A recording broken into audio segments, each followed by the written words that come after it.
Hello and welcome once again to Crazy Comics and Stories. It's me, your charming and delightful old Uncle Rat Bastard. And at the other end of the series of tubes and wires we call the Internet, for the 298th time, is Joe Crazy Writer. How you doing today, Joe? I will tell you when we get to freaking. That's never a good sign. No, it isn't. Especially when you've kind of foreshadowed it by saying that, when I ask how you are, and you say, well, I'll be talking about it at freaking. Well, if we get to freaking and it's, today is lovely, the snow all melted, the sun is shining, the birds are chirping, everything's glorious, and I'm not flying United. There is a lot to be said for that. And I know that we aren't supposed to talk politics. I know we aren't supposed to talk politics. But over the last week and a half, it's been kind of funny, because first, Marvel screws up. Again? No, I thought it was DC we were watching. No. We talked about Marvel screwing up last week. Oh, okay. I'll have to go. Hang on. Let me go listen to last week's episode. Okay. Oh, I forgot about that. Yeah, and then Pepsi screws up with their stupid ad about, hey, these generic protests could all be stopped if we all just give the cops a Pepsi. They won't arrest us or beat us or anything. They'll listen. Yeah, but we'd let Coke get away with that in the 70s. Well, that's because it was a bunch of damn hippies and everybody was high on the marijuana. And then United said, don't worry, Pepsi. We got your back. We're going to take the heat for you. And they drag a customer off, beating him bloody, so that a pilot could take his seat. They took a paying customer off. Yep. Because I guess employees have precedent over the people who pay $800 for a seat on an airplane. Oh, absolutely. And then you'd think United, to be fair, if those four hadn't gotten on the flight, the next flight down the road would have been canceled. So you'd be not inconveniencing one person, but inconveniencing like about 180 people, or 30, depending on the size of the plane they're flying. Or they could have rented them a car and they could have got there in 4 hours. Yeah. And not have to have their stock drop by $800 million the next day. I think that's on purpose because I know it's going to go back up. Somebody is shorting them, and they're going to be buying United super cheap. I bet by the time this podcast drops, that it'll be back up. But still, United, everybody hated them. And thank goodness our president has their back by sending out his press secretary to say that Hitler never gassed his people on Passover. Wow, that just, that is Ocean's Law at its finest. It should apply to podcasts. Here we are, 7 minutes, 40 seconds in, probably less because Corey and I banter beforehand, and we have already invoked Hitler. What I wanted to do is, everybody seems to be screwing up lately. Hang on a second here. I gotta. Chris? Are you there? I'm sorry. You just want to let the wife know we're already talking Hitler. Yeah. She came in at an earlier date, so I guess I win.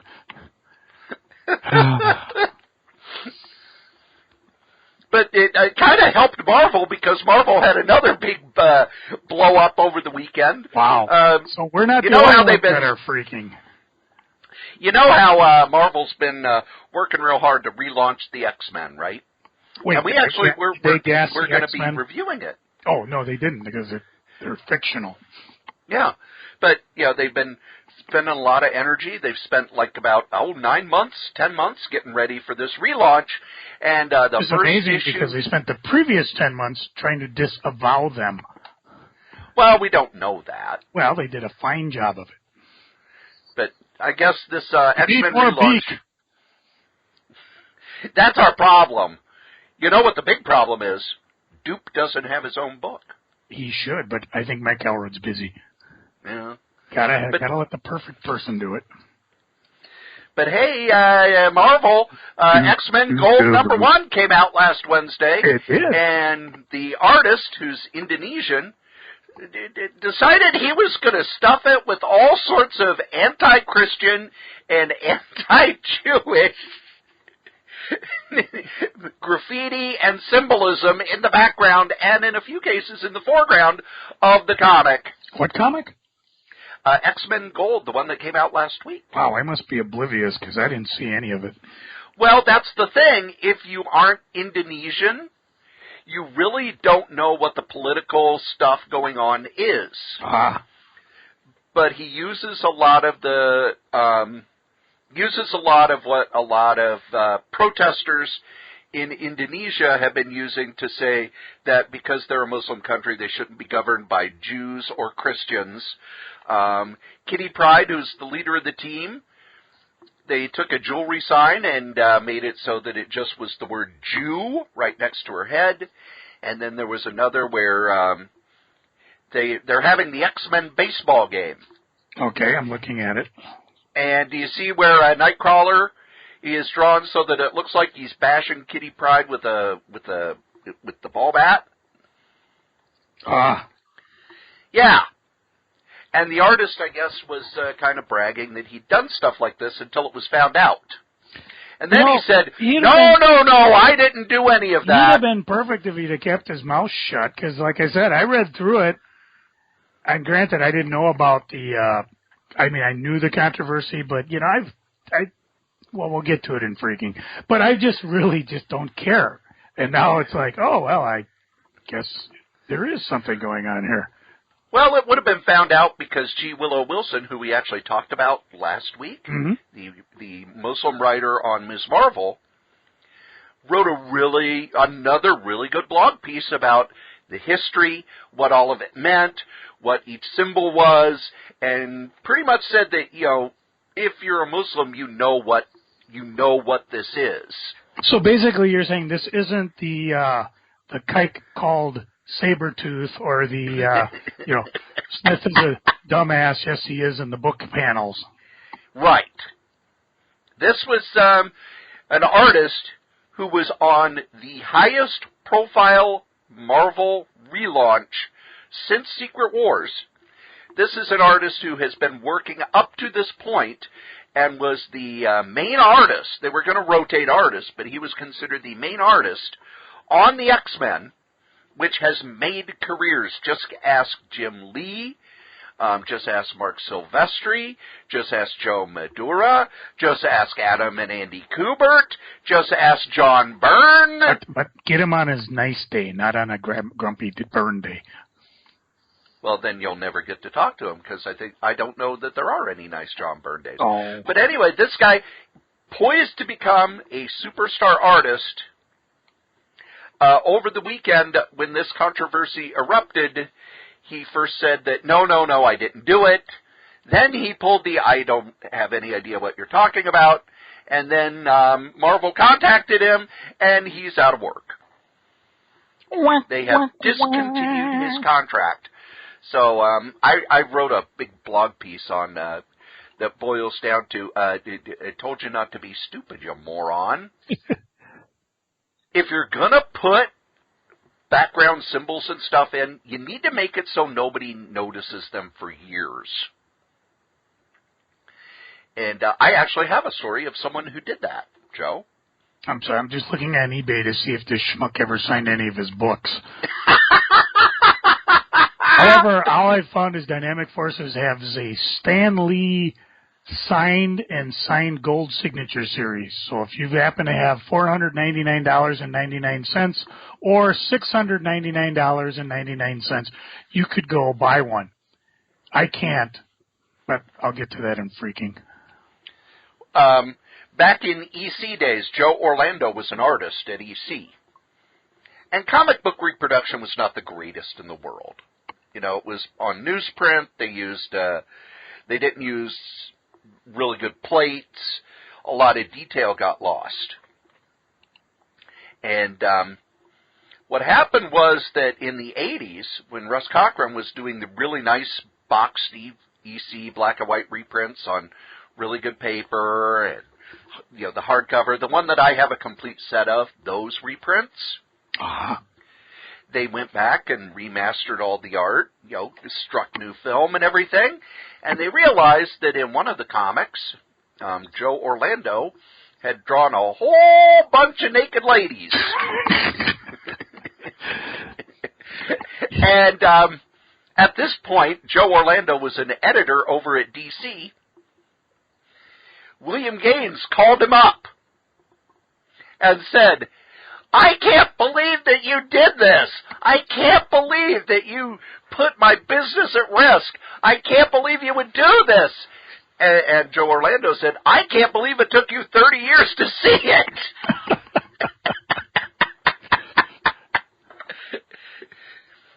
But I found some comics that were published that really caused a lot of problems for publishers, and we've talked about some of them. We talked about the Doctor Strange Sorcerer Supreme number 15. Have we talked about NFL Super Pro number 6? I didn't even know it went that high. Neither did I, but I guess NFL Super Pro number 6, they fought a Hopi Native Indian tribe and a bunch of bad guys dressed up as tribal spirits to kidnap her, and Super Pro had to stop them. And Hopi tribal leaders found out about the comic and were pretty upset. They demanded it be recalled. The problem was that the comic had already been out for a few months when it was recalled. And good luck getting out of those greedy collector hands. Now, here's one from 1998, and I wonder if you remember it, Joe.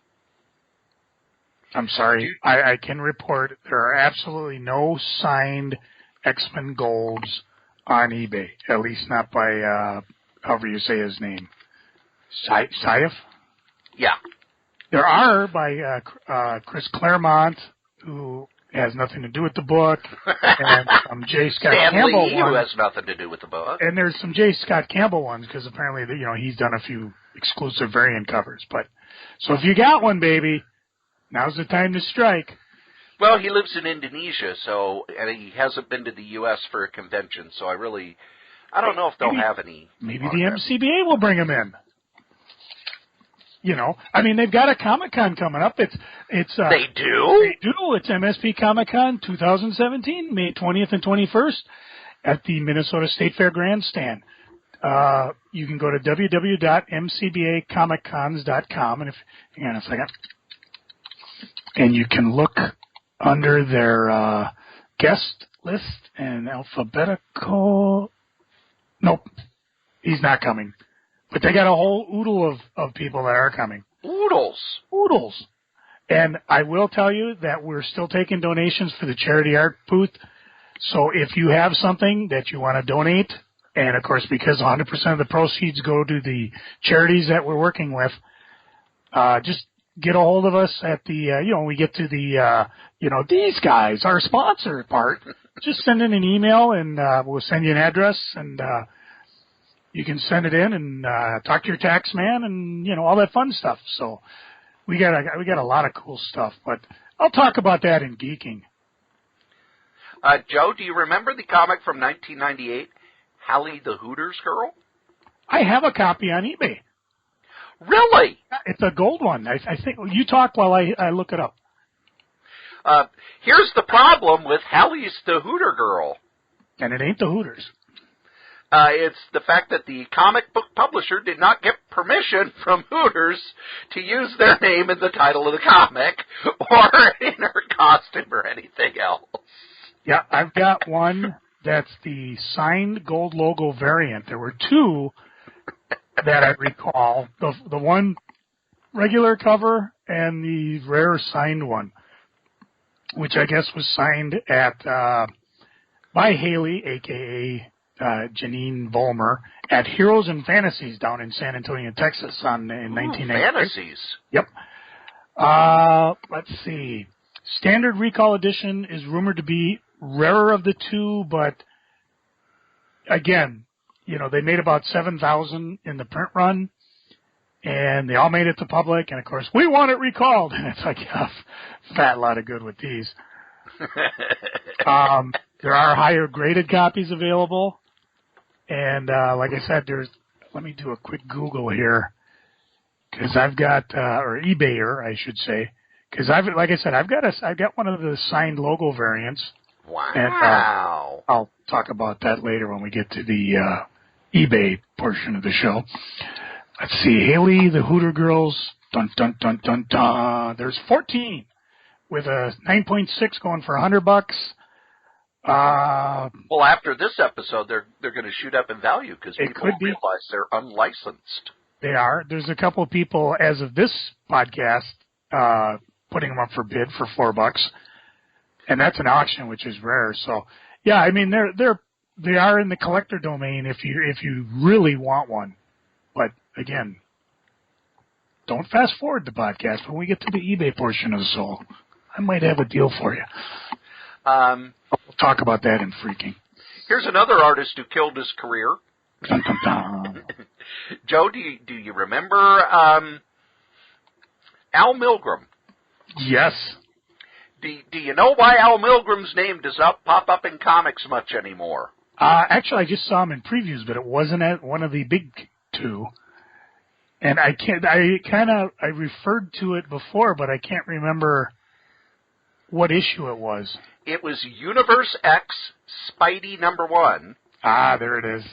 Right after Bob Harris was fired as editor-in-chief. I guess he and Al Milgrom didn't get along because in the background on a series of, it's a bookcase, and it says, Harris, ha-ha. Harris, ha-ha, you're gone, good riddance, you were a nasty SOB. He was let go from his staff job, and they weren't going to use him anymore, except they had him ink a few comics in order to pay off the cost of pulping that comic and reprinting it. Another thing about that is I don't think you're going to see Al Milgrom working on any DC books while Bob Harris is editor-in-chief. Yeah, they're plenty on eBay if you want to check it out. Again, told you not to be stupid, you moron. Yeah.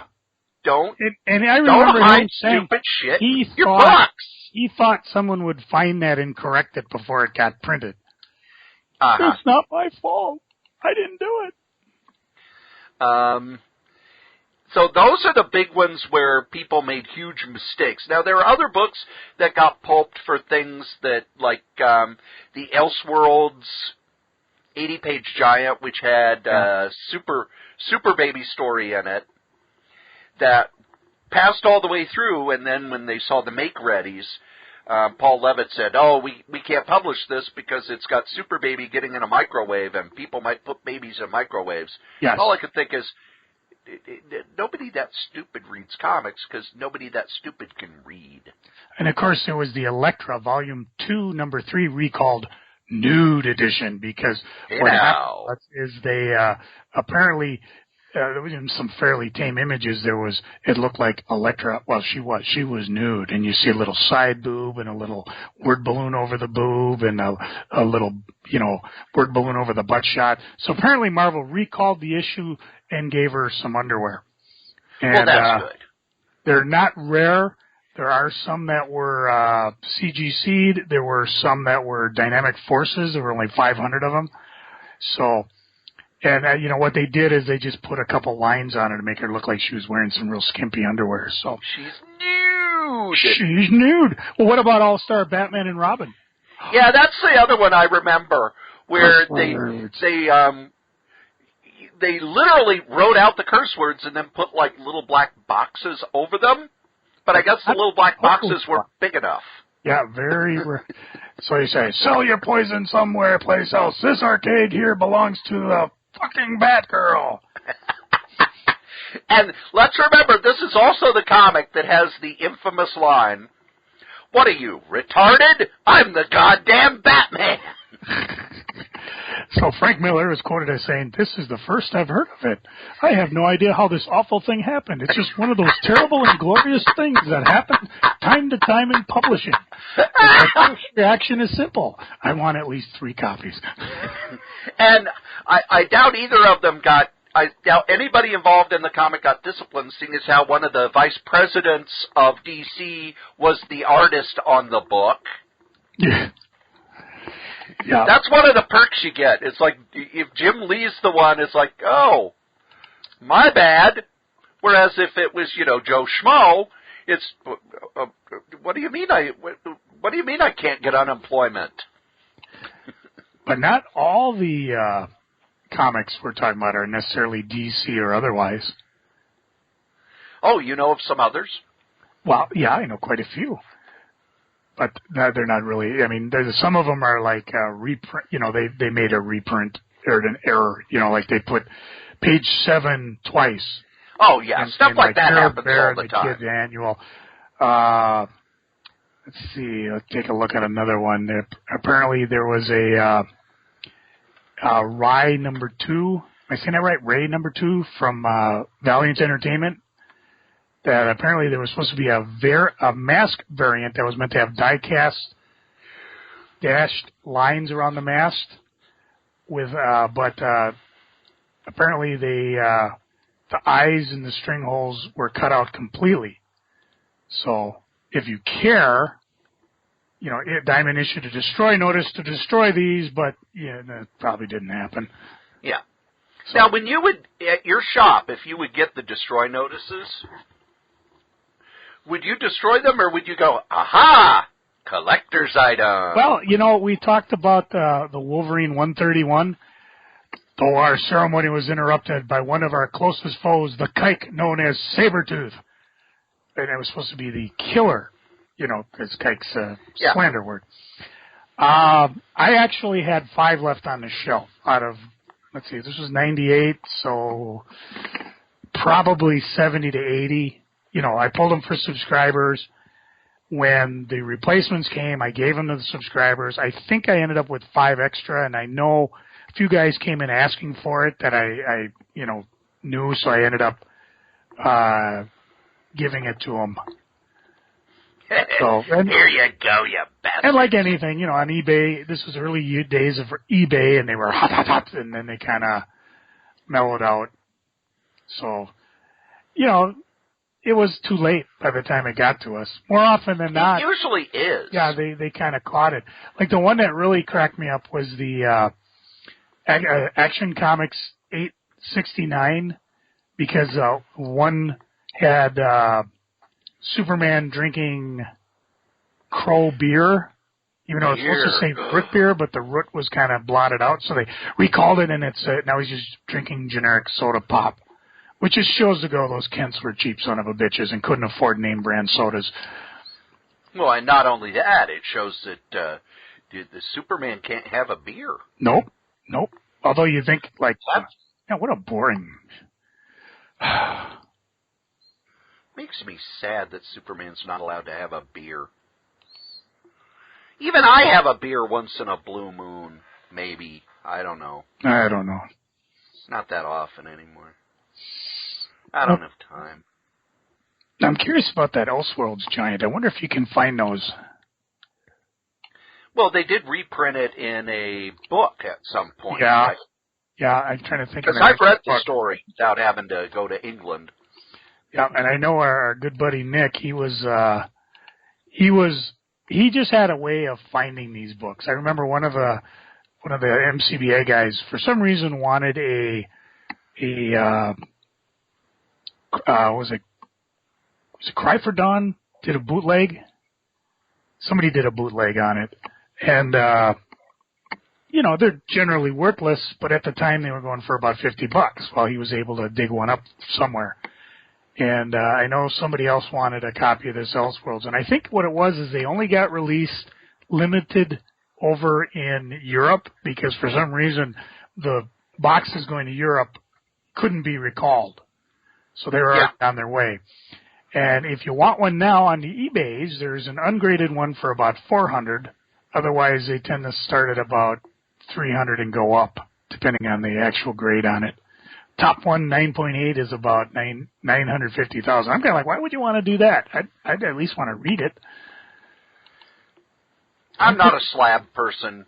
Although, if I buy stuff to invest in, I'd slab it. At this point, any Silver Age book that I get, I would slab. Any Golden Age book, I would have slabbed immediately. Because I'd rather have the reprint because, especially like, let's say I get my hands on an EC comic. I'd be scared to death to read it because, one crinkle page, that's, $100 to $200 worth of damage.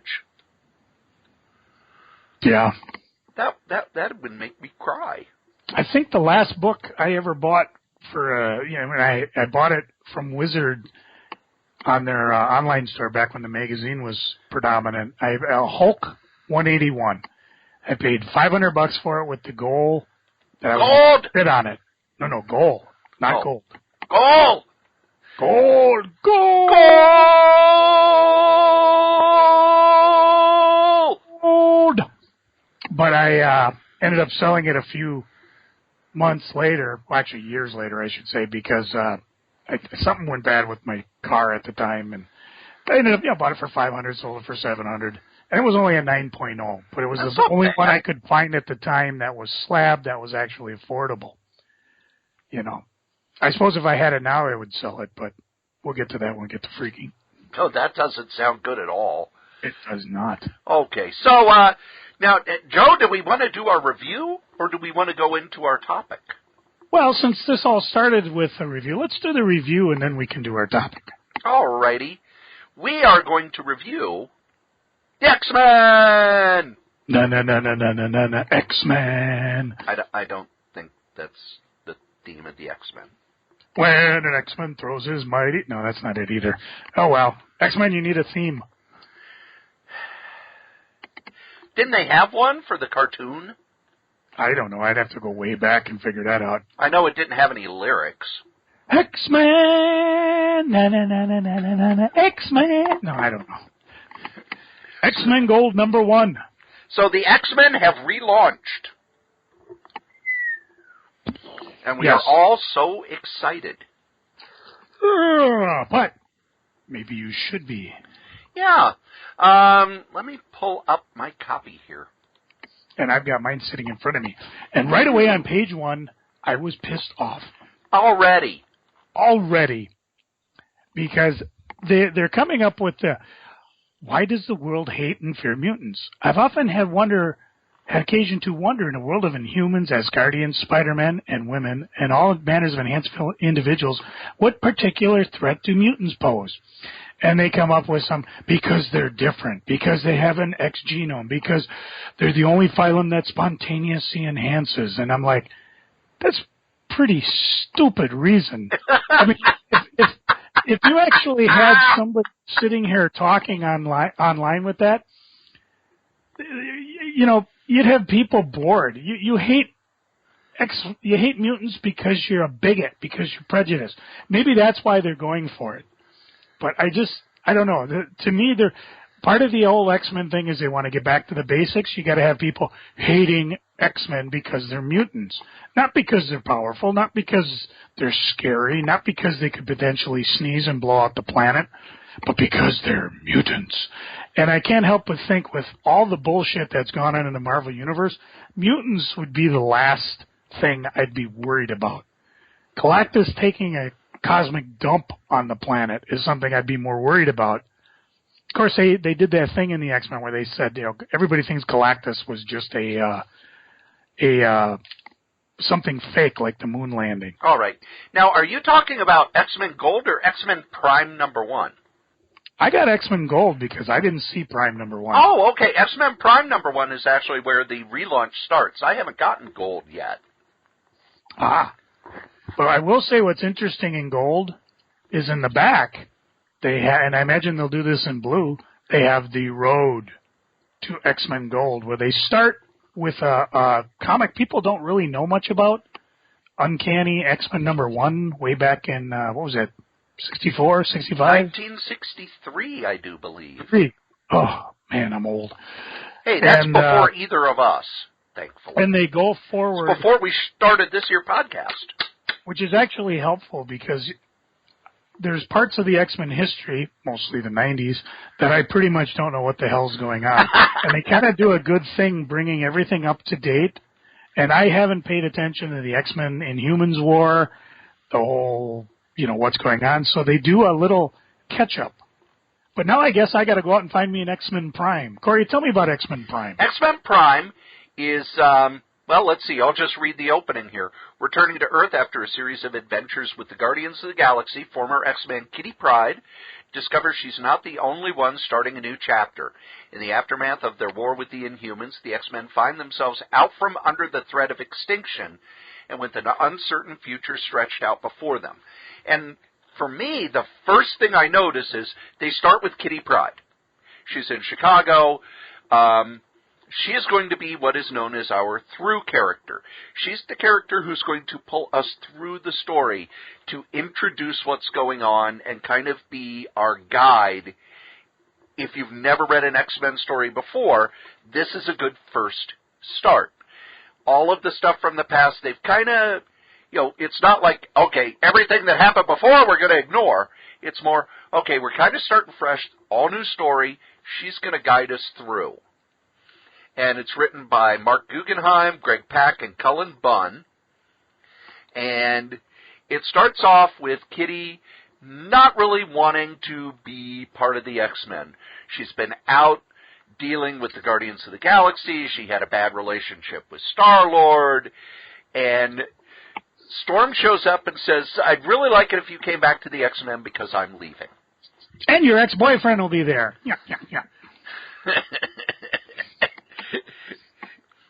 But we get a lot of exposition from Storm, basically setting the stage. The art is, normally when I think X-Men art, you tend to think it's what it used to be. It used to be kind of on the cutting edge of comics. This is where the new art style started. John Byrne. His stuff became kind of the default Marvel style through the 80s because the X-Men were so big. Paul Smith kind of became a default style. John Romita Jr., Mark Silvestri, Jim Lee, Joe Madura. This art is serviceable. I like it, but it doesn't blow me away to the point where I go, oh my gosh, I've got to read what everything this artist does.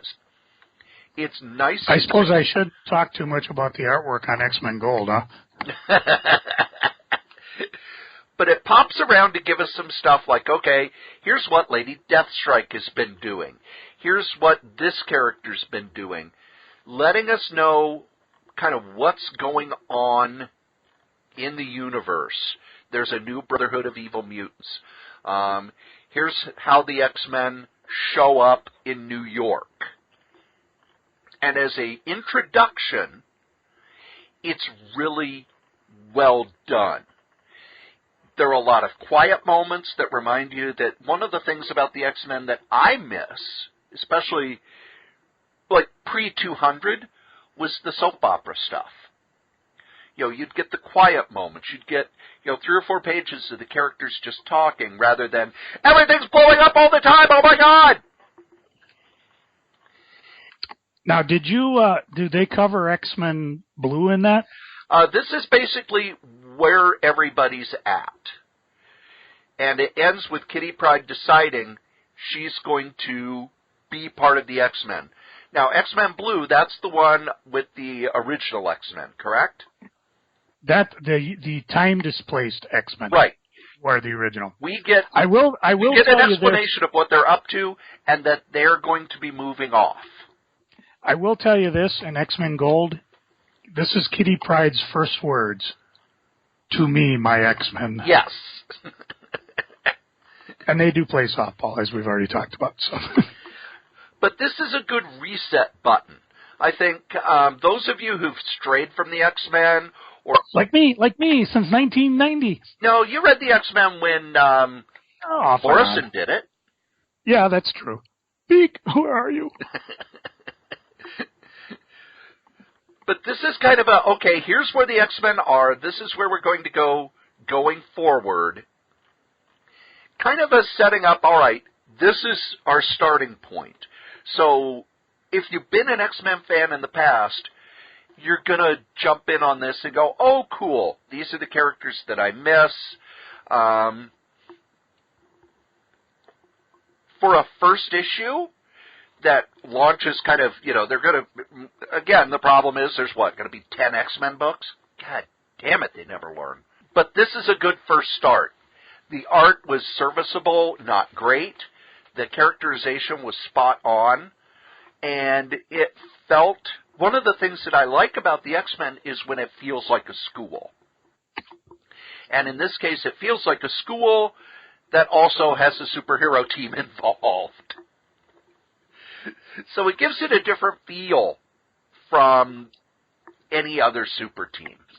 So let's see. Then we're going to get X-Men Gold, X-Men Blue, Weapon X #1, Generation X #1, Jean Grey #1, Cable #1, Iceman #1. Ugh, stop. So for me, I'm going to give Gold and Blue a shot. Although if they continue to do it every 2 weeks, I'll probably find a reason to bow out. Cable, I'll give a shot just because I like Cable. Weapon X, I like Old Man Logan. I like his solo book. I don't know if we need him in now a third book or a fourth book. I don't know. I don't know if he's in Uncanny Avengers or not because I read that by Omnibus. But on a buy, borrow, or ignore, I give this a buy. This is a good way to see if you're going to be interested in what Marvel's going to do with the X-Men. Joe? Well, I'm going to have to buy it since I didn't. I just went right to X-Men Gold. Now, X-Men Gold is the team that Kitty Pryde's running. The artist has already been fired. Which is too bad because he kicked ass. Maybe a work at Image. I don't think he'll be working in comics in the U.S. for quite a while at this point. Yeah, about that, yeah. But story-wise, what did you think of X-Men Gold? Good Gold. I enjoyed it. I mean, I'm always curious when I buy stuff as to whether or not, am I going to keep it and sell it with issue 6 and stop buying it? But I will probably stick around with this one, depending on how the artwork changes. But the storyline I've enjoyed so far, and that's, like I said, that's just the first issue.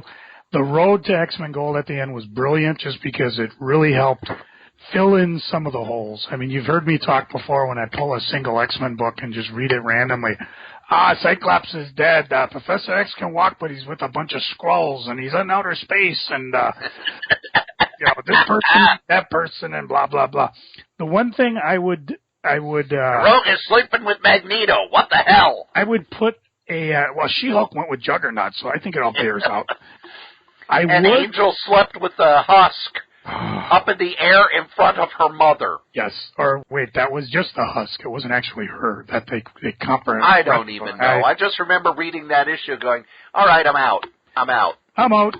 But a mother would not stand there and watch her daughter getting stooped in midair with a look on her face like, oh, isn't that pretty? No. But if you're confused like me, of course, the only one thing I need to know is where did Lockheed go?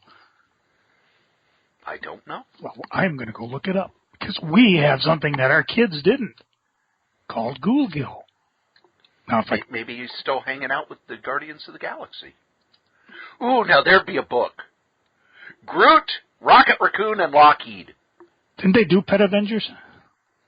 I'd buy Pet Avengers again in a heartbeat. I love obscure characters. Oh, yeah. Matter of fact, we've been trying to talk about obscure characters for 3 weeks now. Oh. It's been pretty obscure. So, Joe, I actually did an entire episode with Paul Altborough, Professor Elemental, where we talked about our love of obscure characters. Do you love the obscure characters? And if so, why? Well, I guess it depends on what they do, because the obscure characters, I like it when they come up out of nowhere and somebody can make something of them. The idea like Squirrel Girl, just a goofy, obscure character and suddenly she shows up in Avengers, which I think is brilliant, and then they have a wonderful book out with her. So a lot of times when I look at obscure characters, I think in terms of, first of all, I don't think they're obscure, but second of all, I wonder, could you make a story with this? Because I'm very much of the old school, where if you bring out a character, you can tell if it's getting over if the back issues go up. So for me, it's got to be a character that's like been around. Although there's a couple that I'll mention when I get to the few picks I have. I think there's potential there. One of the things I like about obscure characters is that you can actually do more with them because they don't have 20, 30, 40, 50 years of backstory. And because most of the time an obscure character goes away for a while and nobody was really clamoring for them, when they come back, you could try new things.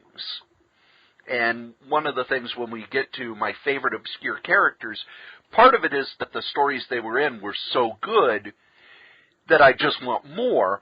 And part of it is, I think Lobo's the best example. When you see Lobo's first appearances in Omega Men, he was just kind of a generic bad guy. So when Keith Giffen decided to bring him back, he was able to have a whole new personality and a whole new idea for the character. It's like, okay, nobody gave a shit about him last time. Let's try this. And I think to me that's the most fun, when it's like, well, nobody's invested in this guy. And there's also one of the things that when I started reading DC, Marv Wolfman had this group called the Forgotten Heroes.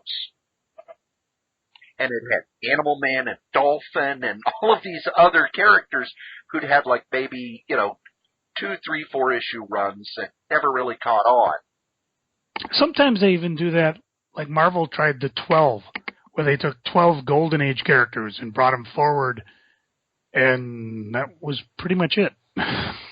Well, and I think the big problem with the 12 was JMS, of course, wandered off. He lost interest and wandered off. They did. And then they did kind of finish found it it. and said, hey, you owe us these scripts. You need to turn them in. It's finished. You can go find the graphic novels or look in the quarter boxes and read it. Yeah. But again, they're just characters that are there, and they're just gone. As far as I know, they've never appeared anywhere else other than the Golden Age and the 12. Yeah. Well, it's like the Liberty Legion. That was supposed to be a spin-off of the Invaders, but the Invaders didn't sell well enough for a spin-off to do well. But as a kid, I was like, oh, wow, look at all these cool characters from the 40s I'd never heard of. And they used some of them, the Whizzer and Miss America. They at one point, they were the parents of Quicksilver and the Scarlet Witch. Yep. For a few months. And we can giggle every time they say Whizzer. Well, and the Whizzer has one of the dumbest origins in comics. Joe, do you know how the Whizzer got his super speed? Radioactive pee? No. Okay, I'm out. He was bitten by a cobra. The cobra was killed by a mongoose, and he did right there. He did a blood transfusion with the mongoose, which gave him super speed. Folks, this is how you understand how, teenagers discover new substances to get high on. I mean, you got to think, what was wrong with the kid who came up with, you used to be able to sniff Pam and get high. They called it huffing. I know that because in Boy Scouts, all the troops had to turn in their Pam cans for non-huffable. Not that I knew of anybody who did it. Do you remember when you were a kid? Because this was a thing in the 60s. You could smoke banana peels. There was a rumor going around that you could smoke banana peels. And the reason I found out about it is because Don Martin in Mad made a joke about it, where this hippie was trying to do it in his frying pan, and he dropped the banana peel on the ground, slipped and hit his head, and then he saw all sorts of cool colors.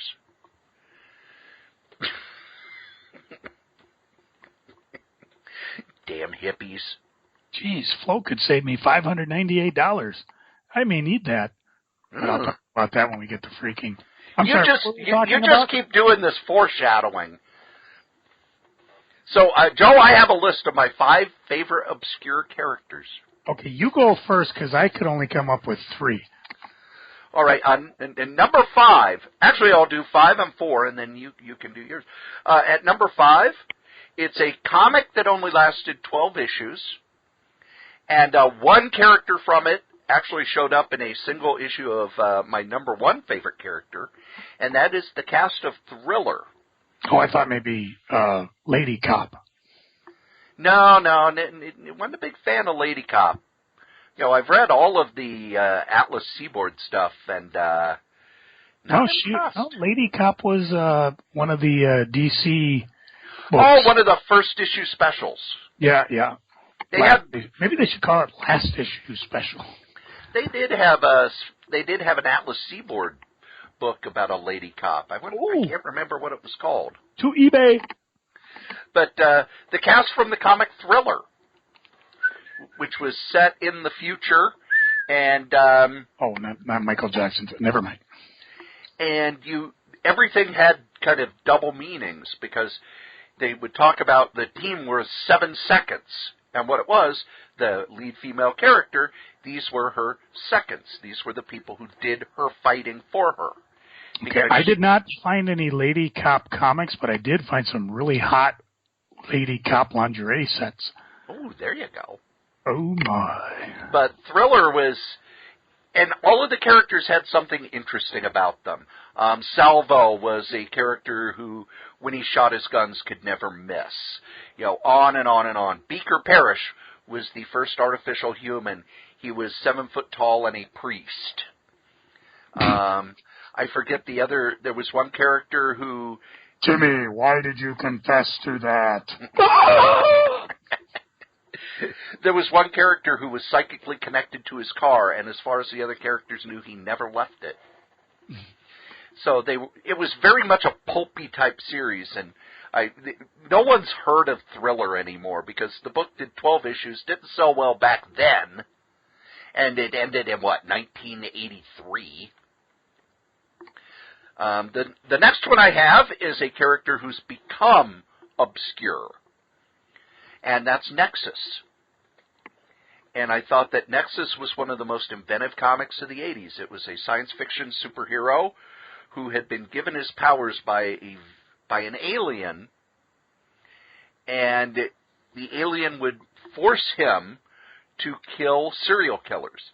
And if he didn't do it, he would be crippled by horrible headaches that would kill him if he didn't do it. So he was able to have these powers if he did what the alien wanted him to do. And the character kind of became obscure. It was never a huge seller, but it was very influential. And since First Comics went away, they've tried bringing it back multiple times, and it just never seems to catch on with readers. But I love Nexus. I think Nexus is one of the most inventive, creative comics of the 80s. Joe? Mindy Bolton. Michael not the one that I went out for. Michael Bolton's sister? Nope. Dr. Bolton's son. I'm going to take you all the way back to Amazing Spider-Man 153, where a football field becomes a raging battleground as Spidey fights to save an innocent child. That child was Mindy Bolton. For some reason, this issue sticks in my brain. I first started reading Spider-Man at 178, so I bought this in back issues. And it's a single done in one story. Very gimmicky. Very, very gimmicky. Yep. Len Wein wrote it. Ross Andrew did the art.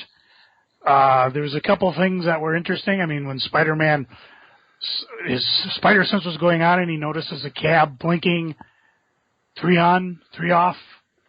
That's Morse code for SOS. So Spider-Man, goes through the entire, back seat and punches out the villains only to have the guy, hey, what'd you do to my cab? Mary Jane apparently decides that, yes, she does like Peter Parker, but the whole thing is it's a story about Dr. Bolton, who apparently is, they're doing an interview. Ned Leeds is with him. Hey, where'd that guy go? And he died.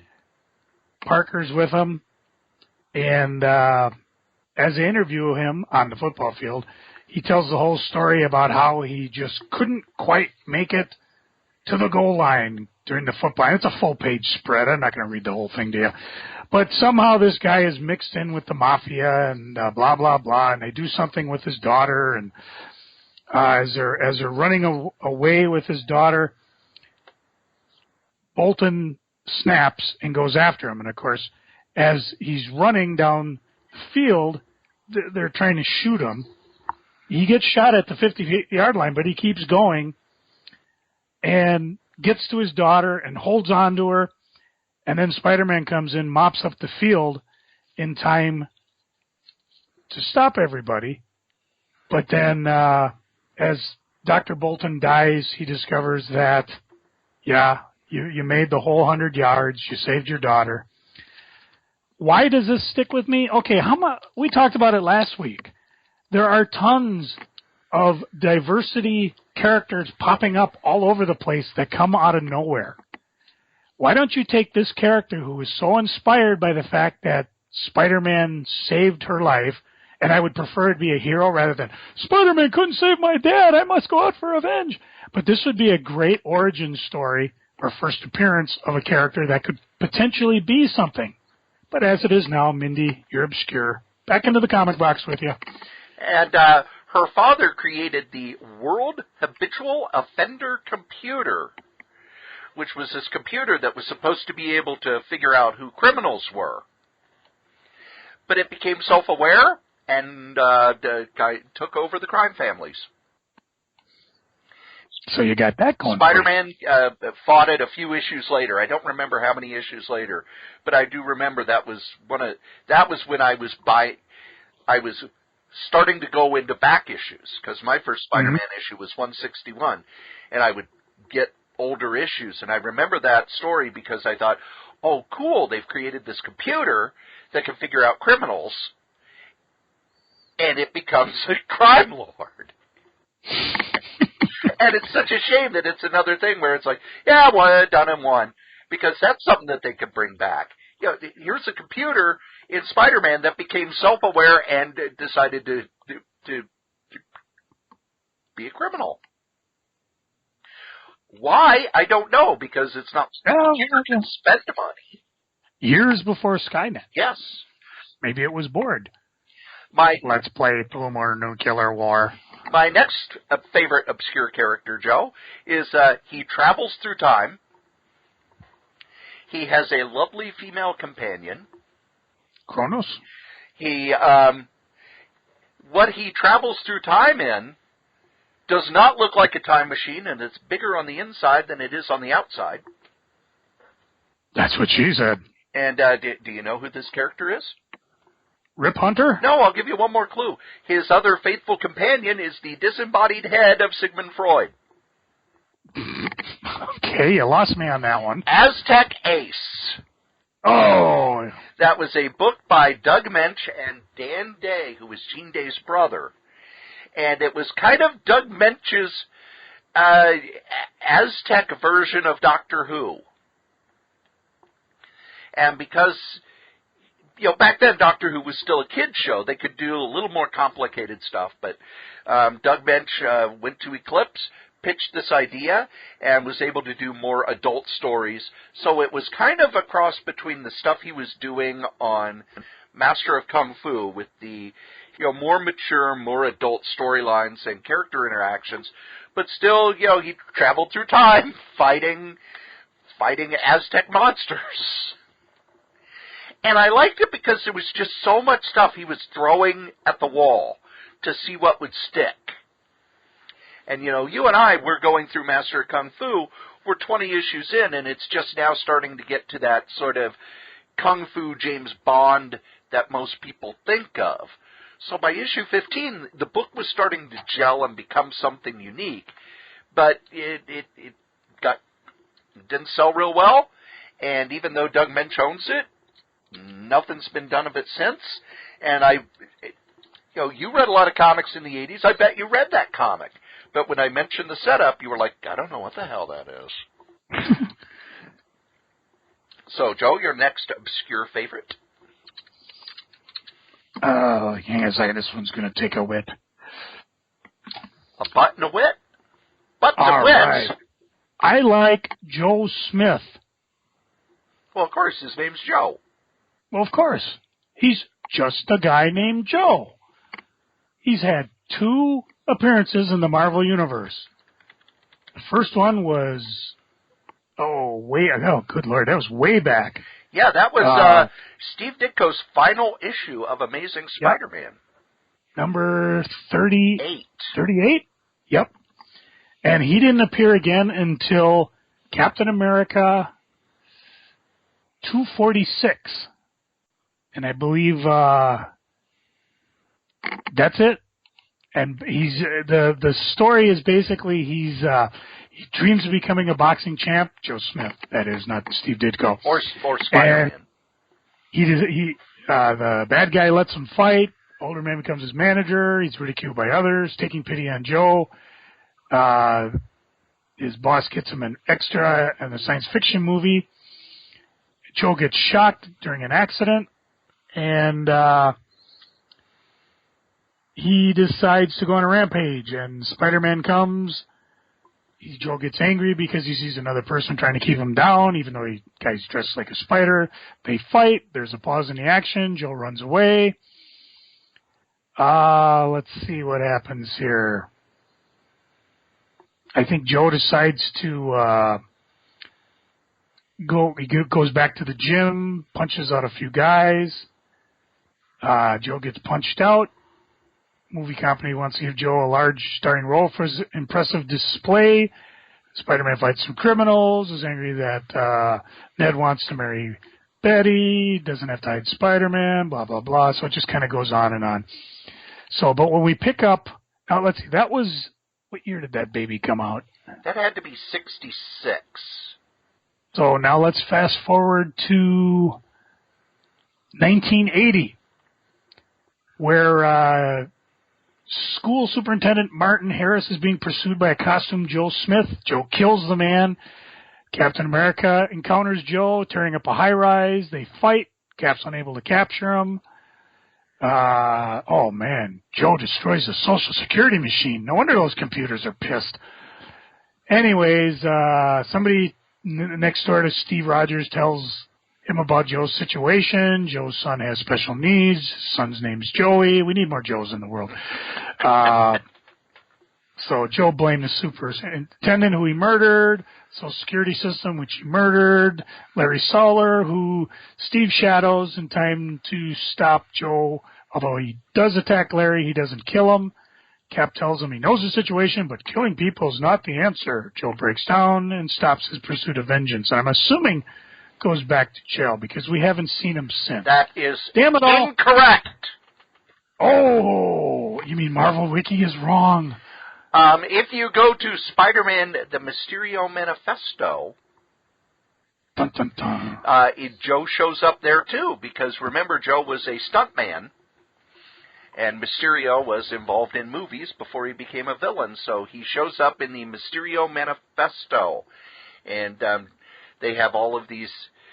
Mysterio does these different fantasies for people, and he shows up and is involved in the story. I don't remember much about it. I just remember him showing up because it was like, oh, that's that Ditko character.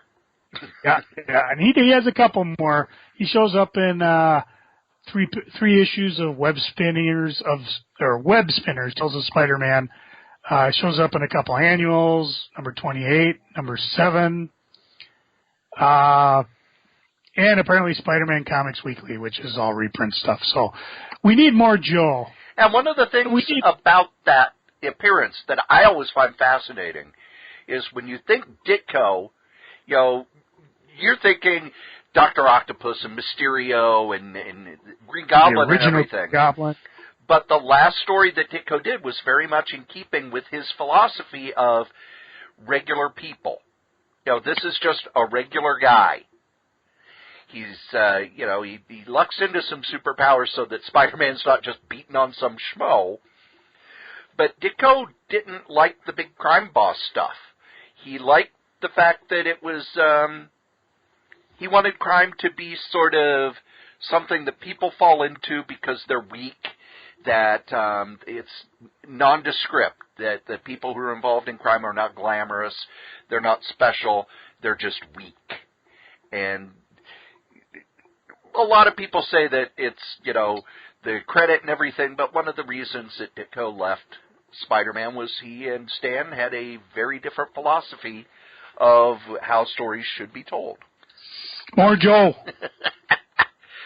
My number 2 favorite obscure character is one I have talked about on this show quite often, and you can say, he's not obscure, he's had a movie. Howard the Duck. Right now he's obscure. Although he just had a Deadpool story that I haven't read yet. I have not read Deadpool the Duck. But Howard the Duck is a character who was just kind of this offhand joke in a Man-Thing story. They were doing a story where Man-Thing was being drawn into the nexus of all reality. So, here's a barbarian, here's a wizard, here's this, here's a cartoon duck. And him becoming kind of a big deal in the 70s surprised everybody, including Steve Gerber himself. Well, definitely the retailers, because I remember talking to my retailer at the time, John Nunziata of St. Paul Comic, and he was just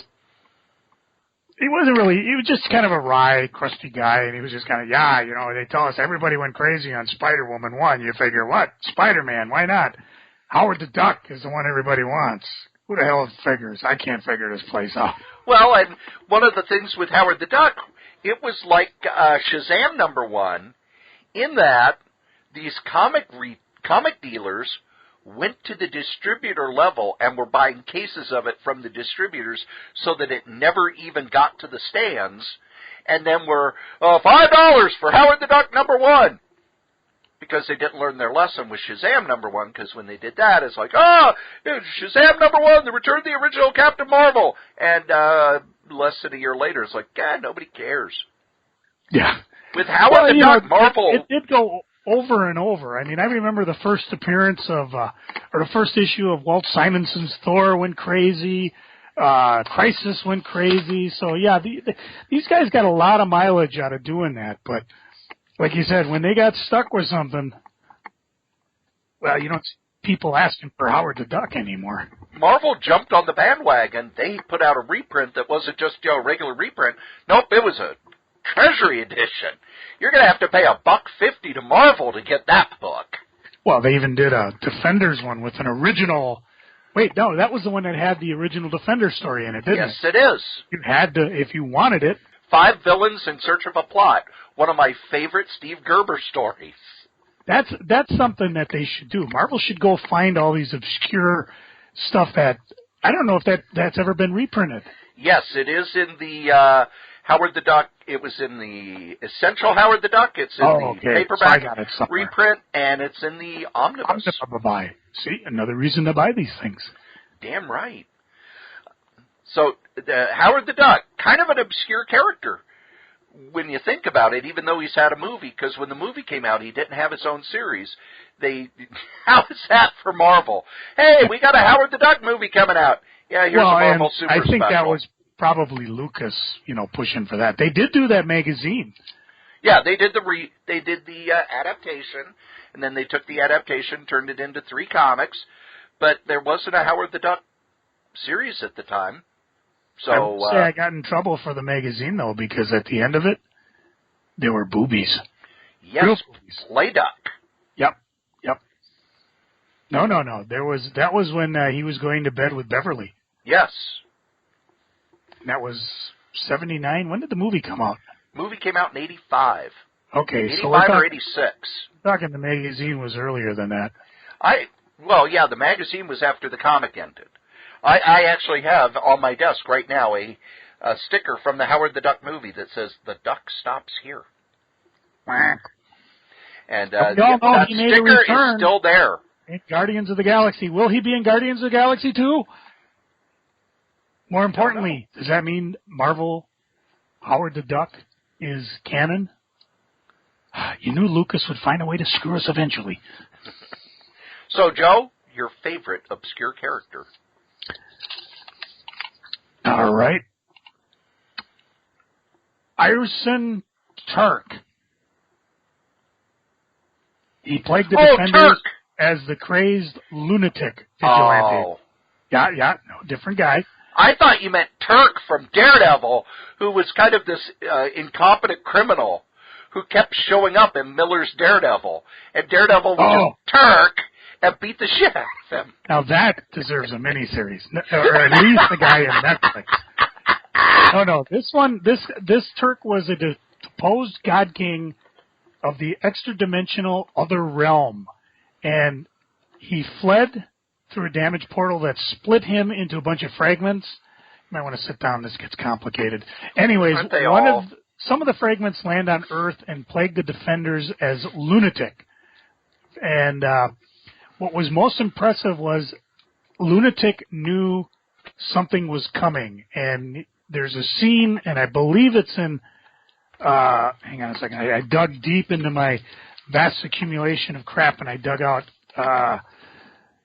Defenders number 70, and I think this is the issue. Hey, there's a Howard the Duck again. No, I guess they just defeat Lunatic. I'm going to see, because there's a scene I remember, and of course when you're dealing with remember, it's kind of tough, where he's on the roof screaming at the storm, saying, I know who's coming, I know it, and if he says his name, the character will show up. And of course they stop him. I think Doctor Strange stops him in one of his rare appearances, but then the Defenders break up, and then you come into what I call the Tunnel World saga, because they go, and this other dimensional sorcerer is the Unnameable, and he lands in this alien tunnel world, and the Defenders, and this time it is the Defenders, it's the Doctor Strange, Hulk, and Namor, the Submariner. As the first time I saw him in a Fantastic Four comic, the thing going, Submariner! So I always pronounced it wrong the whole time. So anyways, they go in there, and there is Yithyan the Buzzard. The Defenders go in there to investigate Lunatic's origin. They join with, I'm good with names, Eric, and the alien sorcerer, Shooth. XHOOXH. You know, you can't really figure out who it is. Anyways, they fight. The tunnel world was interesting because it's actually a tube, and it's like you're looking straight up, seeing the other side, but that's the world. And then on either end of it is an opening, and so they chase the Unnameable to the end of this tube, and he takes the Unnameable hides in the Incredible Hulk's brain. Strange, via his astral form, goes in there and surgically cuts the cell that the Unnameable is hanging out in, so that he can no longer plague the world. And then, of course, everything's fine, and they go back to the world. Of course, let's think, how many changes in the Hulk since then have there been? I just keep thinking, this is money on the table, Marvel. You got this villain that is so horrendous that you cannot say his name, and he's escaped, and he's in our world.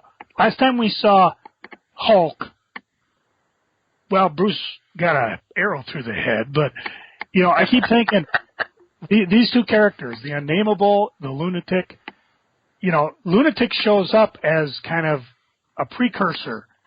Man, just have that guy start showing up in books, and I guarantee you, Marvel, you got yourself your next summer crossover.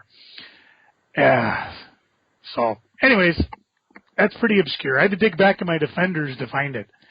But it's probably one of my favorite books, and just one of the, I think it's a 5-issue. Go dig it. It's got to be on Marvel Online or Unlimited or probably the Essentials. There hasn't been a Defenders omnibus, has there? Not yet, but they are doing the Defenders Epic collections. Yeah, so you should be able to dig it up and enjoy it the way I did. My favorite character started as a villain. Well, obscure character. My favorite obscure character started as a villain, became a hero, knows he's in a comic book. No, it's not Deadpool. Oh, that, I'm trying to think. Slapstick? No. Ambush Bug. Oh, that was my next guess. Ambush Bug, Erwin Schwartz, started as a Superman villain who was able to teleport. And then his next appearance was with the Legion of Substitute Heroes. Oh, the first one, doesn't he appear in the Daring Adventures of Supergirl and kill somebody? That... Get better. Yeah. But his first appearance was just as... in DC Comics Presents number 52.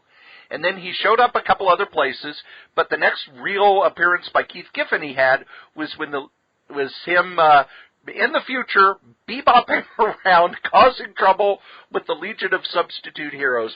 And at that point he became an obscure character who knew he was in a comic. His 4-issue miniseries came out in '85, same time as Watchmen and Dark Knight. And I remember the local comic shop was given flats for ads that they ran in the college newspaper. I remember those because Dreamhaven ran those in the Daily, which is University of Minnesota's newspaper. And I go back and I read that now, and if you weren't a comic fan, you'd be reading this comic going, the fuck is this? Which is probably the result they were trying to get. They did another miniseries, a 6-issue miniseries, Son of Ambush Bug. And the style of humor just always hit me perfect. It was like the movie Airplane as a comic book. With tons of obscure references, tons of just insider DC jokes. And that was the first time I heard of Mopey. Many Xerox heads of Julius Schwartz. and I overtalked, but Mopey. You gotta know. Explain Mopey. Mopey was, back in the 60s, every so often they would do the untold true story of a character's origin. The Flash, we all thought it was a lightning bolt that splat. Yep. The lightning hit the chemicals, and the chemicals went on Barry Allen, and that's how he became the Flash. That lightning bolt was sent there by Mopey, who was an extra-dimensional sprite, and was never mentioned again until Ambush Bug explained how he was destroyed. Johnny DC removed him from continuity. What a mean woman. It is full of self-referential and inside jokes. And I'm sorry, if you're a Deadpool fan, Deadpool would not exist if not for Ambush Bug. Ambush Bug was the precursor to that. I think Deadpool is far funnier because it's so... They play with the form of comics to where there's one issue where, okay, we wrapped up the plot early. And what do we do now? I don't know. So if you got a copy of Flash 167, the first annual, you got yourself a good Mopey. But all of the Ambush Bug stories except the most recent miniseries were collected in the Ambush Bug showcase. Go buy that book. Go buy that book. I don't know how much it's selling for on Amazon or the eBays or whatever, but you will laugh yourself sick. And I wish just every couple of years they'd go to Keith Giffen and Robert Loren Fleming and go, okay, time for another Ambush Bug miniseries. Because the one they did in, 80... When was that? No, the most recent one was, 2005? Could be. I'm looking, there's The collector price on the Ambush Bug trade is about $70, but there's a couple on the eBays for $15. So no, it was 2008. 2008, they did Ambush Bug Year None. It was supposed to be a 6-issue series, but the 6th issue didn't come out for over a year. And then they went to issue 7. They went to issue 7 and claimed that Dan DiDio had lost issue 6. Now, there are rumors that what it was that they kind of went too far. Uh-oh. And it got scuttled and they had to redo it. But we're never going to know because it's one of those characters that, because everything on it is an inside joke, we're never going to know what the true story is. Because no matter what they say the story is, it could be part of the gag. And those are my favorite and Joe's favorite obscure characters. You know who's not obscure, Joe?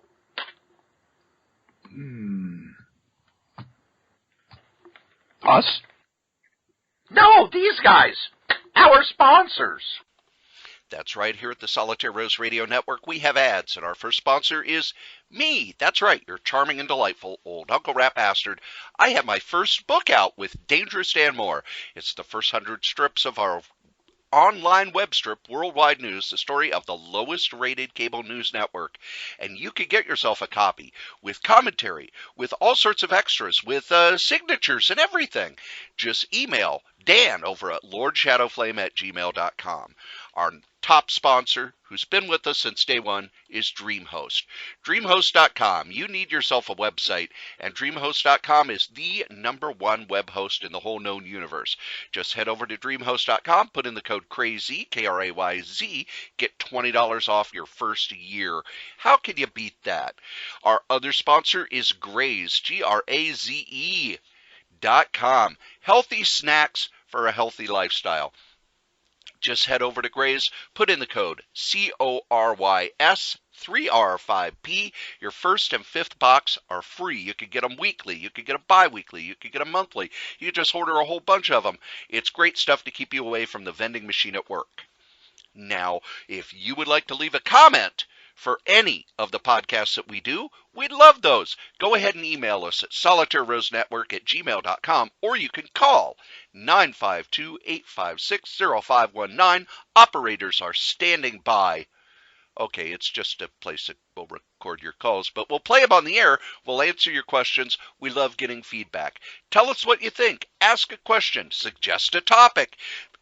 Be a guest. Send us your stuff. SolitaireRoseNetwork@gmail.com. If you would like to advertise on any of the Solitaire Rose radio shows, you can. Just email us at SolitaireRoseNetwork@gmail.com. Subject advertising. Thanks.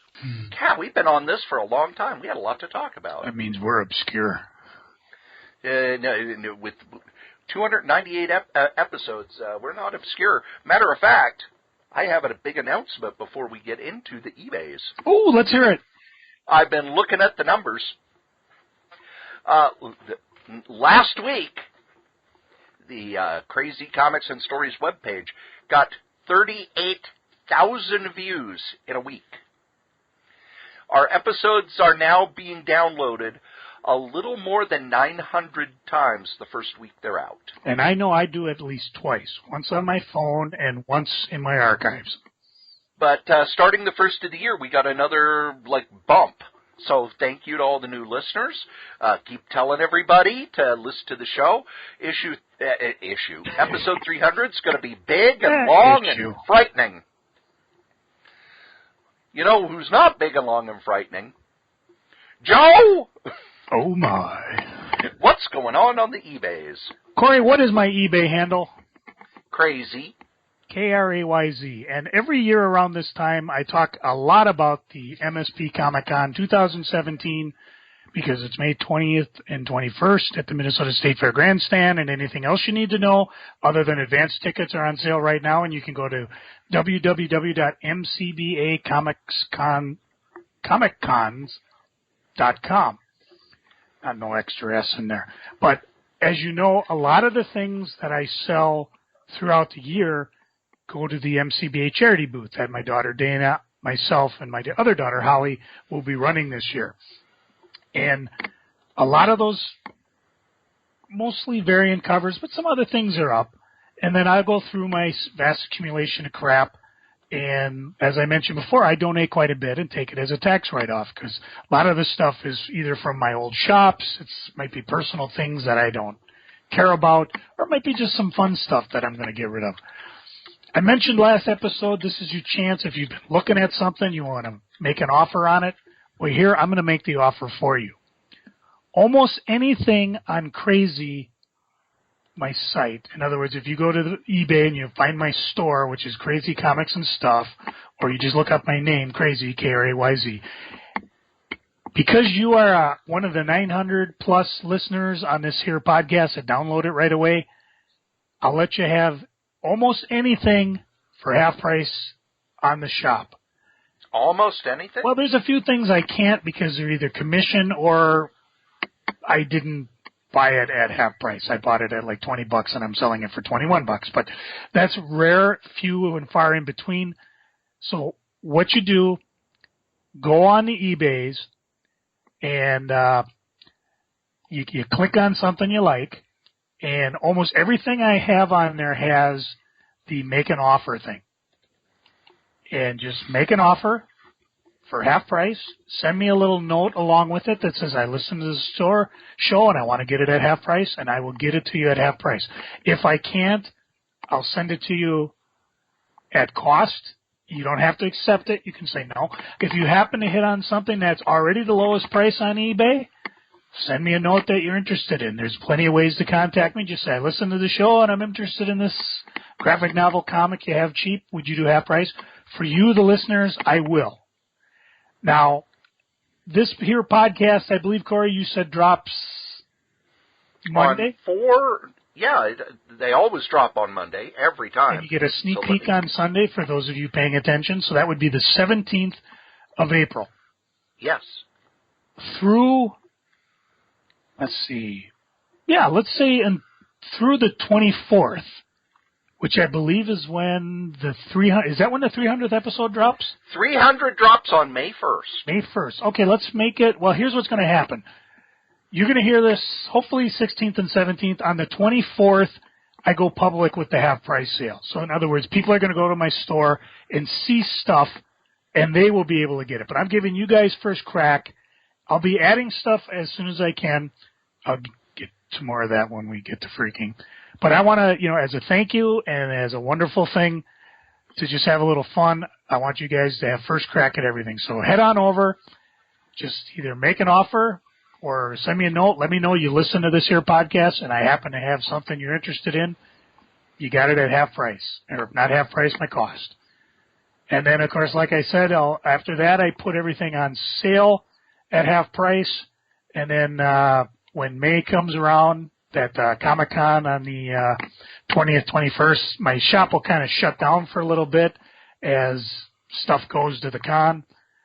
And if stuff comes back, great. If it doesn't, you had your chance. You blew it. You blew it. You can go listen to this podcast over and over and say, I could have done it. I should have done it. I could have gotten Amazing Fantasy 15 for half price. But no. You've got Amazing Fantasy 15? Never mind, it's sold. Anyways, actually I sold it. Is it Pat Gruber's comic? Yeah, years ago, yeah. 5.4 restored or something? I don't know. Yeah. Poor guy. Oh, well, you can go to Solo Joe and listen to that one. That's all. Well, and now that Joe's told us what's going on with the eBays, we get to my favorite part of the show. No, not where I bury my face in pie and let Joe take over. Ooh. It's freaking and geeking. Joe, what are you freaking on? Live. All right, thanks. What are you geeking on, Joe? No, it's just, there's been some serious stuff going on. It's been getting kind of depressing. I got to kind of put things in perspective. But today, let's just say, Corey, you ever start a home project and you discover that you probably shouldn't have because you're just a dumb fuck and shouldn't have started it to begin with? That's pretty much how I see every home project. Yeah, well, that was me. 15 years ago. No, let's go back even further. The guys who made my house, built it. It was all in one family up until Chris and I bought it in 1991. I don't know what this guy did, but every time I tried to do something, be it electrical or drywall or something, this guy was just nuts. So when we bought the house in 91, we discovered we have an old-fashioned claw bathtub, very comfortable, rare. I guess people are looking for them. But he had the faucet underneath the, the overflow drain, which is against sewer codes because you don't want the sewer water, i.e. your bath water, going into the clean water pipe because it backs up and it can ruin it and yada, yada, yada. So 91, we got it that way. 15 years ago, my dad and I got together and we changed the faucet so that it's now above the overflow line. It's code compliant. Chris and I aren't really looking to sell the house. My guys at work always hear me say, I'm looking to retire in 15 years, a word Cory probably doesn't have in his vocabulary, unfortunately. We tire. That's when we change the tires on the car. Yep. Although Cory's learning because now he has things like sick time and vacation pay. So there are certain vocabulary words you get when you finally are better employed. Well, as you might have guessed, we sprung a leak. Matter of fact, this leak occurred, I believe, the last time I was deployed, which was 2013. And what my lovely wife did is duct tape the hell out of it. It happened to be the diverter. When you hit the shower, it goes up, and that's the diverter forces the water up into the shower head. So what she did is she wrapped it in duct tape, and it's been wrapped in duct tape until yesterday, when we decided we're going to drop $180 and replace the faucet. Now, when we first bought it, it was $150, so $30 in 15 years really isn't that bad. And it was pretty easy. I mean, you unscrew it, you turn off the water, and of course, the guy who built the house made it so that the only way to shut off any water anywhere in the house is to shut it all off. That'll become crucial, as you may see. Turn the water off. You open the top drain, you close the bottom drain so the water drains out, and then we started to replace it. Now, of course, the problem I have is I have no real tools whatsoever. So the first time I was able to get the water spigot off, nope, not quite all the way. So I got to go find the pliers. Well, have you ever handled a pipe wrench, Cory? Yes, I have. They are heavier than hell. Yes, they are. When you're in your back working in a 4-inch gap trying to move, righty-tighty, lefty-loosey with a pipe wrench, you got to be careful that you don't drop it and crush your head or just screw it, I'm going to get a wrench. Well, none of the wrenches we have fit. So the first trip was to Ace Hardware down on Payne Avenue. And it was 15 minutes before they closed. Fortunately, they're 10 minutes away, so we got there. And we looked at the different wrenches. We got a pipe wrench. We don't need a vice grip. This wrench is big enough. It'll work on the nuggets we're trying to get rid of. Come back, and I'm able to remove one of the fasteners, which has kind of been rusted into the tub. So I got the cold water off. Now I try to get to the hot water. Cannot get the angle. So we run to Menards, where you save big money at Menards, and get what they call a pipe wrench, which fits to a square so you can get the big lug nut off the water thing. Here's where I got a chance to use every swear word I practically know, and I'm pretty sure I invented a new one. And the only reason why God didn't come down to smite my mouth is because he's probably right now waiting at the gates of heaven to talk to me about some of the inventive curses I made up because we could not get that lug nut off. So here we got the water off, half of the water disconnected, half the tubes off the claw tub, and we cannot get the other one off. Chris tries it, I try it, I just can't get the angle, I can't get the strength. Fuck. Let's just put the damn thing together. As I'm putting it together, I cannot get the screw to go back onto the faucet. As I'm doing that, I notice that I ripped the solder free, and now the entire piece of pipe that takes the water from the floor into the back of the tub is now loose. Of Cory, have you ever played with loose pipe and pressurized water? Why, yes, I have. When I replaced the sink in the kitchen, and we didn't have it all quite set up right, so that when we turned the water on, I got a shower. It's like a fucking artery. It just spurts. So we turn off the water again. It is now past 10. There is no place open. I don't have the tools. I don't have the knowledge to fix the pipe. A quick call to Roto-Rooter says they'll be here tomorrow morning. No toilet, no water, no bath. 2 women, 1 guy, and a rabbit. Ugh. No, that's not a porn sequel, although it should be. So basically, I just spent the last 12 hours without any water.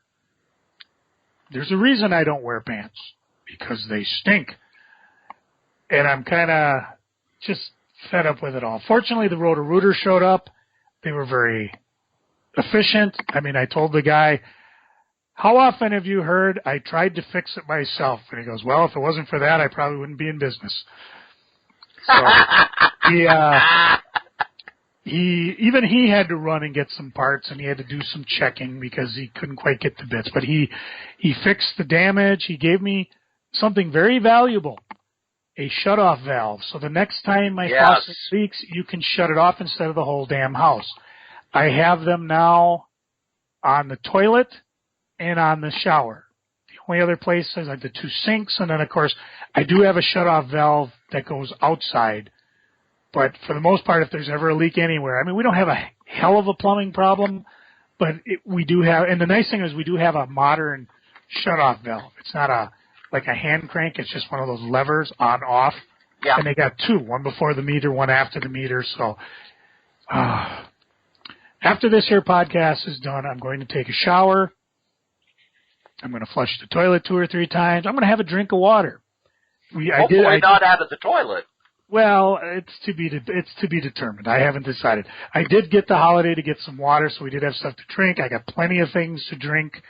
Yeah, I mean, it wasn't, to me, it was like camping. To Chris and the girls, it was like hell. It was, I mean, and I'm like, I guess I didn't have to care. I didn't go to work today. So the reason I put it in perspective is because personally, it's been a rough week for me. I've had a friend die at work. Another friend is undergoing, as she calls it, skull removal brain surgery because she has a mass that's growing in her head. She first noticed from when her eyes started fuzzing. She also had it a number of years ago before I knew her, so apparently this is like a regrowth. She's pretty nonplussed about it, but, a little worried about that. A woman that I know, if you're lucky enough to ever go to a place where they actually know your name and you can say hi as you walk in.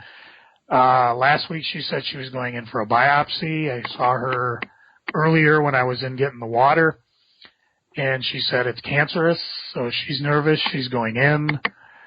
It's a rough week. I mean, with all the personal stuff that's going on, the plumbing was a pain, but, just, you gotta be nice. Be kind to each other. It's been a downer week. But it'll get better, because now I can take a shower. Cory, what are you freaking out? Better for all of us. Well, yeah, I mean, maybe I should wait until the 300th episode. And, oof. Of course, people could just ask me, Cory, plug your ears for half a second. Folks, I need some more Ask the Strode questions. Hurry up and send them to me. Time is short. crazycomics@gmail.com. Enough said. Cory, take your ears out of your fingers. Cory? Oh, we're done. Oh. Freaking Cory, what are you freaking on? I also have not had a shower, but for a different reason. Okay, I just did a spit take all over my shirt. Unfortunately, I was drinking cherry diet soda, so it looks like somebody shot me. Thank God Don't turn on your camera. Thank God the washing machine works. Oh, Cory, why don't you take a shower? Well, yesterday I had to leave for work at 6:30 in the morning because I had to get gas. I had to take care of some other stuff, and I worked most of the weekend. It was my weekend to work, so I was pretty much exhausted.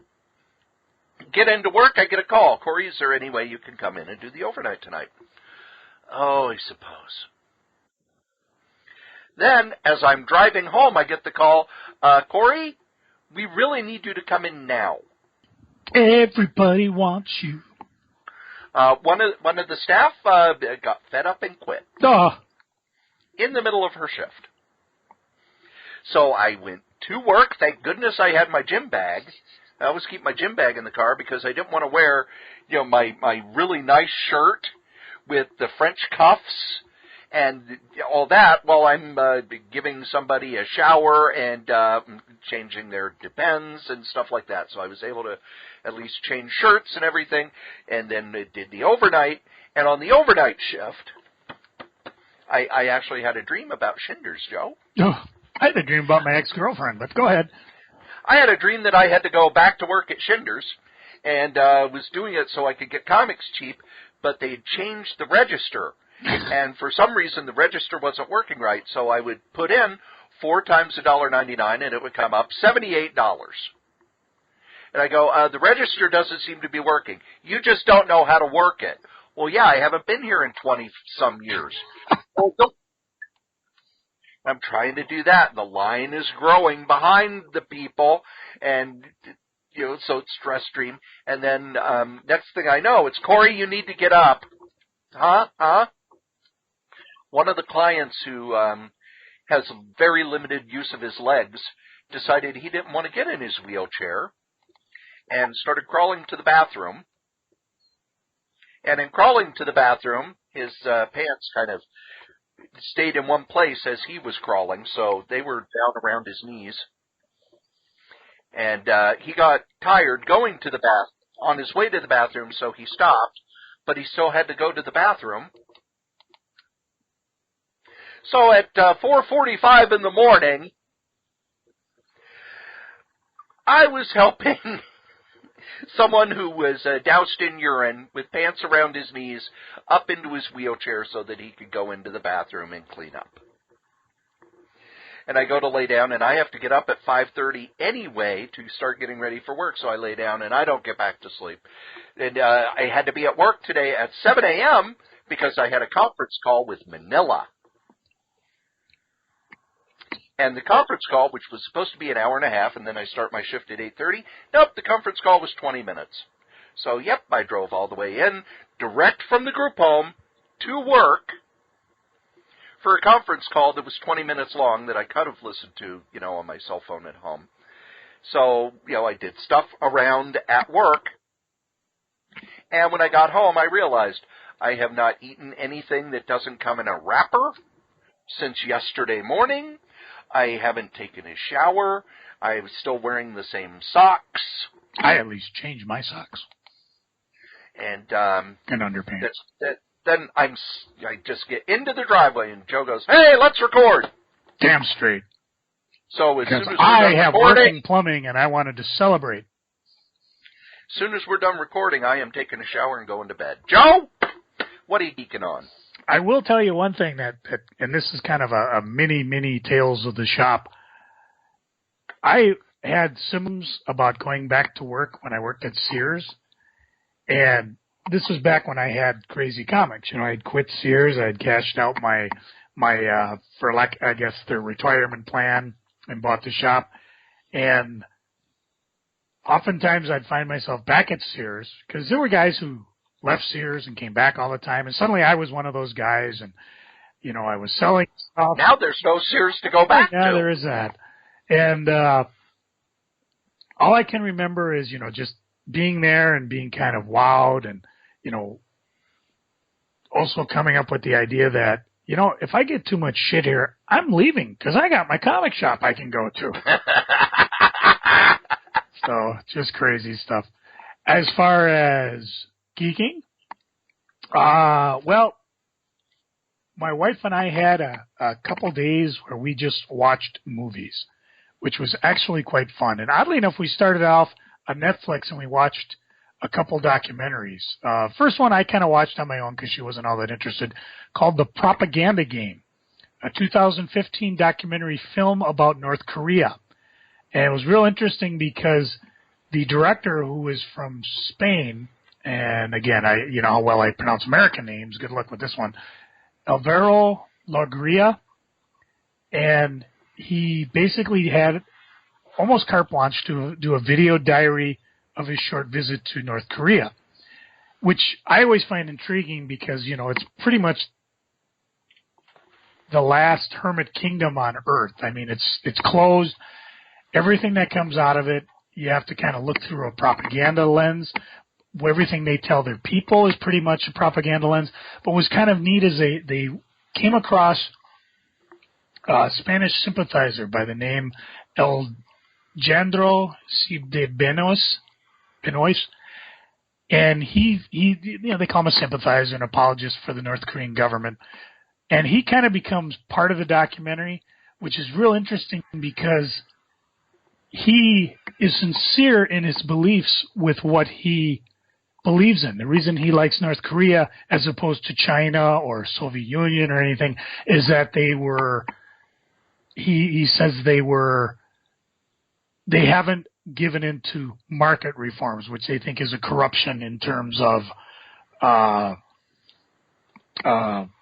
like what China did, and they call it American invaders and sympathizers. And it was just kind of interesting to see how they view things on their side of the country. And it's also more interesting just to see the pictures of North Korea that we don't see, because it was beautiful. There were people enjoying the city. It starts out with kids rollerblading, of all things.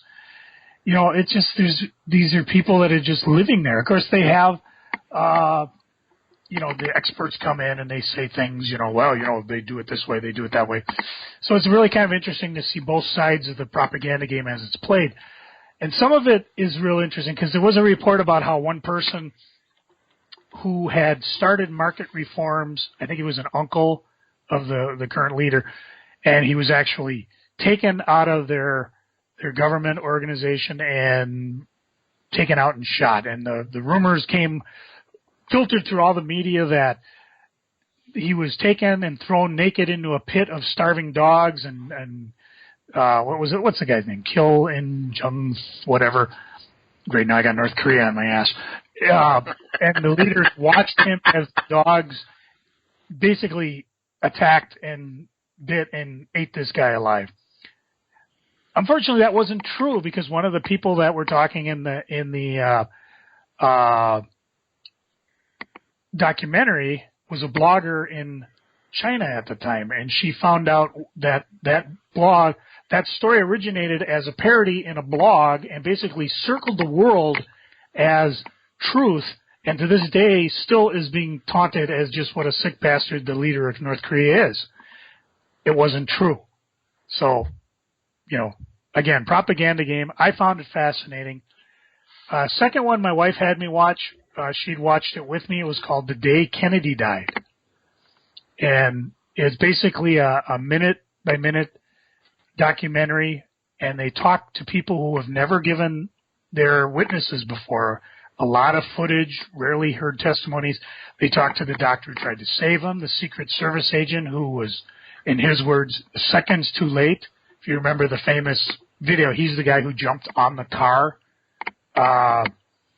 They talk about the man who was wrongly accused of JFK's murder, the woman who unwittingly sheltered Lee Harvey Oswald, and just a fascinating, I don't know, another amazing documentary on Netflix.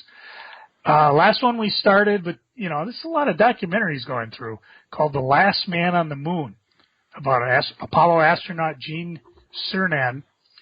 He was the last guy on the moon, left in December 1972.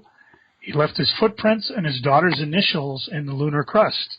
And it goes on to talk about his life, what's going on, his training. And again, it was late, so we kind of stopped that one. I'm going to have to finish it. The next day, we continued watching some stuff. Cory, have you seen Hacksaw Ridge? I have not. Wow. I've seen Hacksaw Jim Duggan. Oh, no, this is no way. I mean, this again, it's a biographical war drama film about World War II experience of Desmond Doss, who was an American pacifist combat medic. He was a Seventh-day Adventist Christian who refused to carry or use a firearm or weapons of any kind. He's the first conscientious objector to be awarded the Medal of Honor for what he did during the Battle of Okinawa.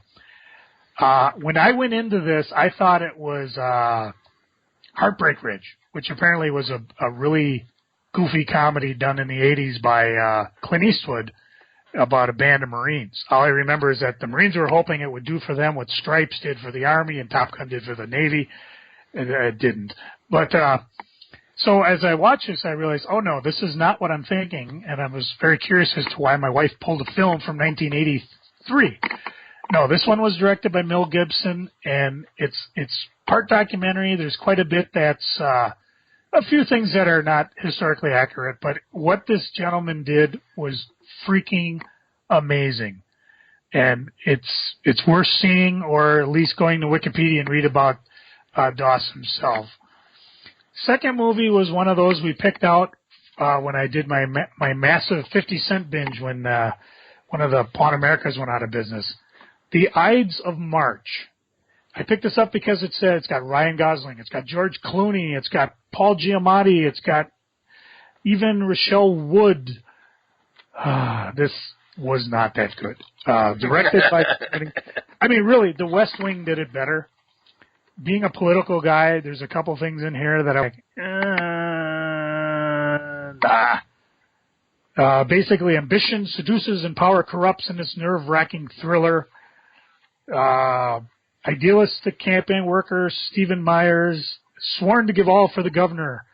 Mike Morris, that's George Clooney's character, who's a wild card presidential candidate. And we basically follow throughout the brutal Ohio primary. Hey, if you want this, give me a buzz. I'll send it to you. The movie wasn't that great. So I did read a lot, and I guess I'll hit some of the highlights. I finally read Avengers Invaders from a ways back. This was a time travel series that came back. Alex Ross, Jim Kruger did the plot. Pencils Steve Sadowski, started 2008. And basically the invaders are pulled forward into the modern day Avengers. This is post-Civil War Avengers. So there's two Avengers teams, and they're probably not on each other's side. Captain America's dead. You know, these are important things to know when you read he got stories. better. Shh, don't tell everybody. And I enjoyed this. This was actually a lot of fun. I'm always a sucker for a good time travel story. So, you know, I just finally put it together, read it. Oh, by the way, it's going on the eBay, so check it out. Cory, did you know Everything Can Be Beaten? No. Well, this is based on a completely fabricated true story by Mr.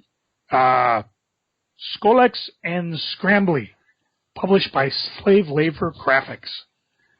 Very, very interesting book. So check it out. Go find a copy of it, because you too will believe that everything can be beaten. I read a What If comic. I found an old one. Actually, I read a couple of them. The first one was, What If Conan Walked the Earth Today? Oh, I like that one. Yeah, this was back in the original What If one. This baby was going for some serious-ass money when it came out.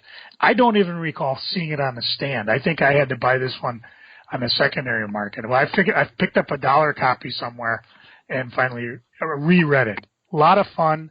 Ties in somewhere to the Savage Sword of Conan magazine. This is almost like, well, what would have happened? And I believe there's a sequel to it too, isn't there? What if Conan? I mean, I don't think I'm giving away a 40-year-old, 50-year-old book, 1978. But in this book, he makes it back.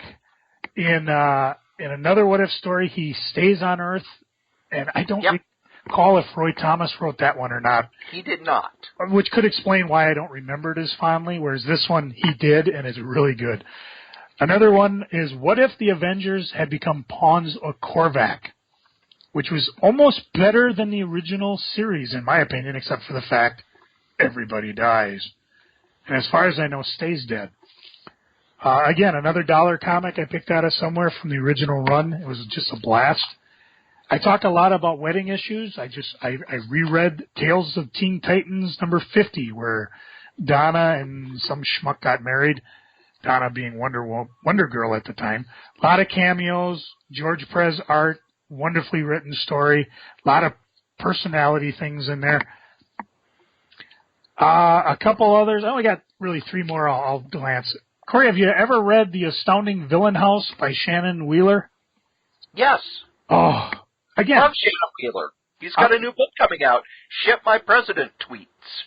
Oh, and that should be fun, because this is great, because the Villain House is basically just talking about the best villains they have. The Squid, the Pachyderm, Satan's Son, Fat Joe. What makes you think I'm Fat Joe? I'm sorry, I'm kidding, of course. I'm Fat Joe. This is just a hilarious thing. I think it was a one-shot out of Dark Horse. They were doing these Dark Horse originals. Another one I ran across was one that probably you haven't heard before, Corey. The Conversation out of Red Press. It's a cut-and-paste comic by Dan Wickline and David Hedgecock. Essentially, he basically uses... You remember those old color form cutouts? Yeah. That as a kid? He kind of does that with the art. I'm trying to find the page where he has maybe 7 or 8 different cutouts.